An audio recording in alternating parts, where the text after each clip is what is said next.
Allison with the Angleton Chamber, and today we have Travis Townsend here, who is running for Angleton City Council Position 4. Travis, tell us a little bit about yourself. Okay, well, I'm Travis Townsend, and presently I work for the Missouri County District Attorney's Office. I'm the Assistant District Attorney. I prosecute felony offenses under Jerry Inney, the elected District Attorney. I am married, have 3 children, ages 10, 4, and 2. So my oldest is a student in AISD, and yeah. Okay, so let's jump right into the questions. Question number 2. Why, in your opinion, are you qualified for the position? What sets you apart from other candidates in the race, especially as it pertains to interests of business and small business owners? Well, first of all, I have a vested interest. Obviously, I just explained that I live here and have children, and I plan to keep my children raised here. My wife Michelle, we used to live in the northern part of this county in Pearland, and weren't necessarily as happy there. We didn't have a sense of community, we felt like, so we looked around and we decided that Angleton was good for us. It's what we wanted, a smaller community, people that felt like a real community. So yes, I have a vested interest in seeing Angleton grow, because like I said, this is where I plan to raise my family. Personally, I am also on the Planning and Zoning Board here for the city, so I've been exposed to some of the business interests that have come before the Planning and Zoning Board. I hope to have a reputation that I'm friendly toward those business owners and with them on the Planning and Zoning Board, and I think to a certain extent Angleton needs some more businesses and growth, and of course we want to respect those who are still residents or presently residents in this city, and but we got to be I think positive towards growth in the city as well. Absolutely. All right, question number 3. How important is it for the city to purchase items and services from local vendors? How committed to the shop local motto are you, and what have you done to encourage the city and its citizens to keep their tax dollars in Angleton? Well, I think it's extremely important. I mean, anytime you can keep the money in Angleton, support your local shop owners, your local businesses, your service providers, any of those things, and that money will stay back into the community multiple times over, because those people live here in this community themselves, and they'll invest in their product. They will use other services themselves locally, hopefully specifically in Angleton. And as far as shopping locally, I mean, I think if you know me, my family, you'll see us almost every Saturday morning at the Peach Street Farmers Market. We enjoy all the products that are brought forth at the farmers market. My daughter's very, how would you say this? She enjoys a lot of the boutiques that are in town, and we support her in that. So, and all the service providers, and of course the restaurants. And so, yeah, no, this is I was not born in Angleton, wasn't raised in Angleton, but this is my home. And I hope that, I want to go back to my kids, because you always want to have your kids have a great experience growing up, and I think Angleton provides that. Absolutely. Okay, question number 4. What do you see as Angleton's greatest challenge in the next decade, and how can you, as an elected official, help face those challenges? Well, I mean, I think it's the growth with State Highway 288 and the toll road that's going in, and just the overflow that is the city of Houston. And you can kind of see it as you're familiar with this county and the northern part of this county, the growth we've seen in Pearland and now Manville, and even Iowa Colony to a certain extent. So the growth is coming. I think Angleton is very attractive for growth. I think people will see that the foundation that's been built, the infrastructure that's here, the school system, all those things are very attractive. I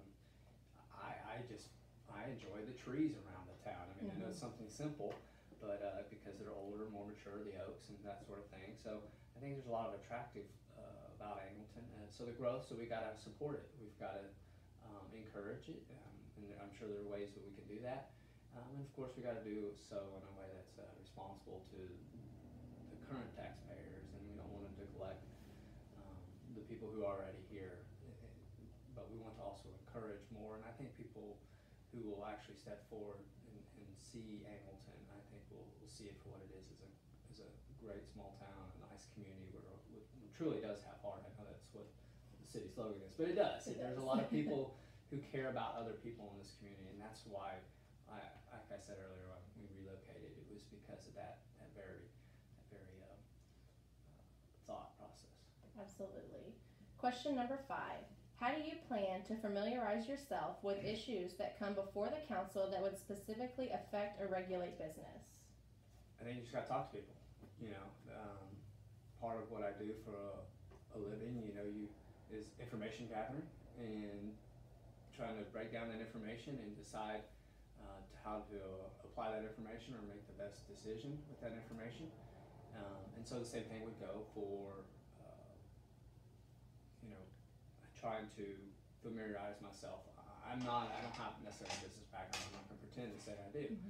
But I mean, you pick up the phone, you call those people who are going to be affected, or you see them and visit with them in person, and get some feedback. And I think the more feedback you get, I'm sure there will be a difference of opinions. And so you try to do what you think is in the best interest of the city of Angleton, and most oftentimes, what's in the best interest of the business owners is going to be in the best interest of the city of Angleton. Sometimes there'll be some won't always agree, but for the most part, the city business owners and the city itself will probably run in parallel in what's the best interest. Yes. Question number 6. In the past, Angleton has lost small business and development opportunities to other communities. What steps would you take to make the process less cumbersome and make Angleton more inviting to those who wish to invest here? Well, it should be the goal of city council to be inviting. I mean, we should be, that's my opinion anyway, we should be inviting, we should be less cumbersome. That doesn't mean that we don't have to provide checks in place and do our due diligence and to make sure that things are done the right way, and the city and the residents, again, the taxpayers are not forgotten in that sort of instance. I'm also familiar from my planning and zoning time, Rainey Anderson with the city, who has worked really hard on fixing our codes that are making our codes easier to find, locate. It's easier for business owners to come in and see, okay, what is the city's expectations? How's it to meet those expectations? So things, something like that, that's not necessarily done through city council, but he's working with the city manager in his office to make it a more attractive and easier place for businesses to come in and know what's expected, and then in return, we know what we need to do as well. So I think those are things that can make things less cumbersome, and we always, like I said earlier, I think we need to, what's good for most business owners is going to be good for the city. So city council needs to have an open mind and listen to what they have to say. Absolutely. Okay, question number 7. Describe the models, tools, and incentives that other communities in Texas are using successfully that you would support to encourage business, including job creation and retention in Angleton, and boost economic development. Do you believe we could benefit by watching what other cities are doing? Yes, I mean, absolutely. Now, like I said, I don't want to, Pearland's a great city. There's a lot of growth up there. It wasn't probably the best fit for my family, but there's plenty of opportunities up there, and I'm familiar with a little bit of Pearland because at the time I was living there, and they had given a huge tax abatement, and they brought in HEB and one of those super HEBs, and then a mall as well. And so tax incentives and tax abatements may be something to encourage business growth. I think, in the city of Angleton, we want to be a little cautious. I don't think we want that kind of growth. We don't want to, triple in size in 10 years or anything like that, okay?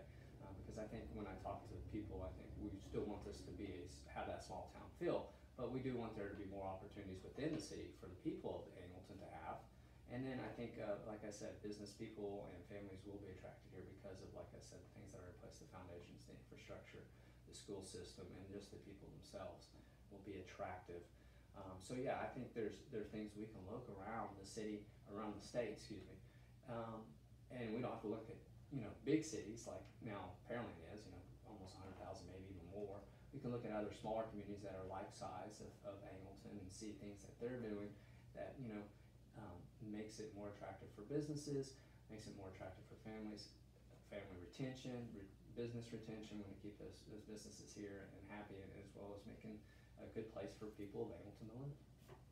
Absolutely. Question number 8. In your discussion with voters, what concern or issue has been raised that has surprised you the most? What are your suggestions for dealing with the issue? So, I've been on planning and zoning, and so you've sat up there and you've had people voice their concerns. You know, we need to listen to those people. You know, that's the citizens, those are the constituents, those are the people who put you in office. Of course, planning and zoning is not an elected position, but you know what I'm saying. Mm-hmm. And you know, couple of the concerns that I've heard is drainage. Now, that's something the city has to work with, you know, and as the city grows, it's going to be very important because our location, and I mean, if you're familiar with the weather around here the last couple of years, and of course the weather presently, it just seems like it rains every day. Every day. And so that's going to be just a concern. It's an important function of the city government to work with drainage. The roads, I mean, again, the roads here are, you know, something that could be worked on and improved. And I know, speaking with Scott Albert, there's some things that are works in the plans and future works planned beyond that. So, and that's a good thing. And because as the city grows, again, I don't want us to forget the older parts of towns or more established parts of towns of the town that you know, that will still need to be kept or kept up. And then of course growth. You know, I've talked to people, and there is a tug and a pull. You know, I'm one that would like to see some growth, but I understand that there are other people that have concerns about growth. So, especially, you know, people, and I understand that because the density again affects your roads and your travel and your drainage and other things, your school system, and then, you know, your quality of life. But I think when we bring those businesses in, a lot of times we'll actually improve the quality of life, and I think we have an opportunity to attract professionals and you know, young families and that sort of thing. And so those are some of the issues that I see. I think people are concerned with, you know, drainage and roads and growth, and so those are things that will have to be addressed. And I think, myself, I can speak for myself, that, you know, we'll do so with sincere thought and consideration when, you know, when trying to make the decision, try to do the right thing. Okay, question number 9. How would you improve the operation and efficiency of the office of mayor and council? How do you view the relationship between the business community in Angleton and the city? Would you, or how would you change that picture? So, I don't know if I would change a whole lot. My current impression, and I could be wrong, would be that the present mayor has done a good job of being seen as a person who is positive towards growth, and even city council. And so I really hope my desire to run for city council is to kind of continue that effort. And so I don't know. You know, I've been on planning and zoning. I've not been on city council, but you know, again, you talked about earlier about things you don't know. Pick up the phone, call somebody. You know, want to be all ears and want to do again what's best for this city. And so, like I said, I know I'm repeating myself, but that's usually also consistent what's good for the business owners. Absolutely. Okay, question number 10. What issues compelled you to run for council, and where do you stand on them? I don't think there's any one big issue. My biggest issue is I feel like there has been a positive step. I've seen that in the time I've lived in Angleton. I feel like there has been some. I do appreciate the present mayor. I do think the city council has done a good job for the most part. I have seen that. Being even on planning and zoning, I've seen what's coming before the planning and zoning committee and the plans, and then working even with Scott Albert. I think Scott Albert, the city manager, you know, I think he's doing a good job, and he's really trying to move the city forward, and I had private conversations with him, and he's concerned about infrastructure, and those things do need to be concerned. You know, that's important for city government, but it's also, you know, he's also really working on I guess, displaying Angleton, showing what all it has. And like I said, the heart that it has, the community, the people themselves, I think are attractive. just a good, hardworking community, people who care for each other, and I think that will be attractive. And so there's not one singular issue other than I just think I'd like to see us keep moving forward, and that's probably my biggest desire. Absolutely. Do you have any additional comments you want to add? No, I just I don't know if I'm repeating myself at this point, but I'm here to do what I think will be in the best interest. So I kind of see it as I'll be a person that will gather information, read on it, ask people questions, see what people think, and understand that sometimes not everybody's going to agree, and that's going to be hard. But you have to make those decisions. That's how I do that professionally, and so you have to make decisions that are really in the best interest of the city. And so that's all I want. I have, like I said from the very outset, I have children. I really plan to raise them here. I do all those things, wonderful platitudes of the city of Angleton, are real, and I do understand that, but there are more opportunities out there, and I know, I want us to explore those opportunities as well, and so my kids can have those opportunities, and other people in the city can have those opportunities, whether it's job or pleasure, recreation, whatever it is. So I think they're out there, and anything that works to improve the quality of life in Angleton and the people of Angleton is a good thing. Absolutely. Thank y'all for watching this interview with Travis Townsend. His information will be listed below the video if you have any other questions. Thank you. Thank you.